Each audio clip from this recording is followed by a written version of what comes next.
বাংলাদেশ সম্মিলিত সনাতনী জাগরণ জোটের মুখপাত্র ও পুণ্ডরিক ধামের অধ্যক্ষ চিন্ময় কৃষ্ণ দাস ব্রহ্মচারীকে গ্রেফতারের তীব্র নিন্দা ও প্রতিবাদ জানিয়েছে বাংলাদেশ আওয়ামী লীগ।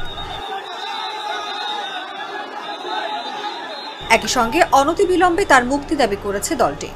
সোমবার আওয়ামী লীগের ভেরিফাইড ফেসবুক পেজে এক বিবৃতিতে এই প্রতিবাদ জানান দলটির সভাপতি মণ্ডলীর সদস্য অ্যাডভোকেট জাহাঙ্গীর কবির নানক। বিবৃতিতে জাহাঙ্গীর কবির নানক বলেন, ১৯৭১ সালের সুমহান মুক্তিযুদ্ধে এদেশের জাতি, ধর্ম, বর্ণ, শ্রেণী ও পেশা নির্বিশেষে সবাই অংশগ্রহণ করেছিল।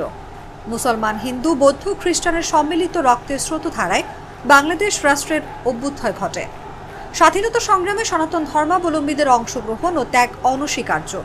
সেই মহান মুক্তিযুদ্ধের চেতনার আলোকে জাতির পিতা বঙ্গবন্ধু শেখ মুজিবুর রহমান ধর্মনিরপেক্ষ ও অসাম্প্রদায়িক বাংলাদেশ গড়ে তোলেন, কিন্তু সম্প্রতি সে বাংলাদেশ আজ হুমকির মুখে।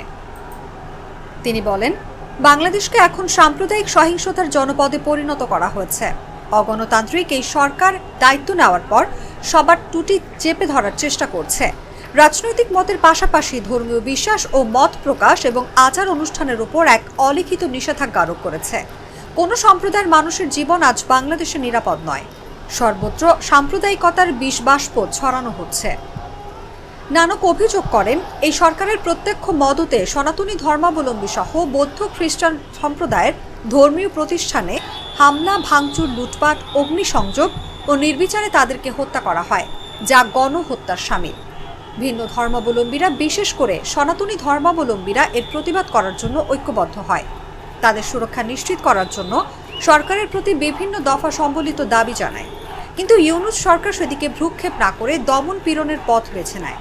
এরই অংশ হিসেবে আজ হযরত শাহজালাল আন্তর্জাতিক বিমানবন্দর থেকে সনাতন ধর্মাবলম্বীদের নেতা চিন্ময় কৃষ্ণ দাসকে গ্রেফতার করা হয়েছে। কোনো সভ্য রাষ্ট্রের বিমানবন্দর থেকে কাউকে এভাবে গ্রেফতারের ঘটনা নজিরবিহীন।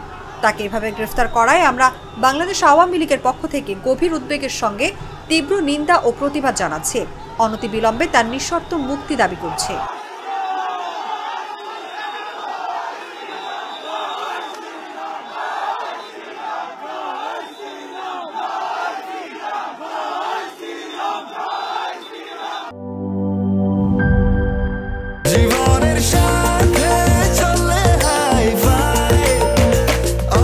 স্বাস্থ্যকর অল টাইম, সব সময় অল টাইম হেলদি লাইফ।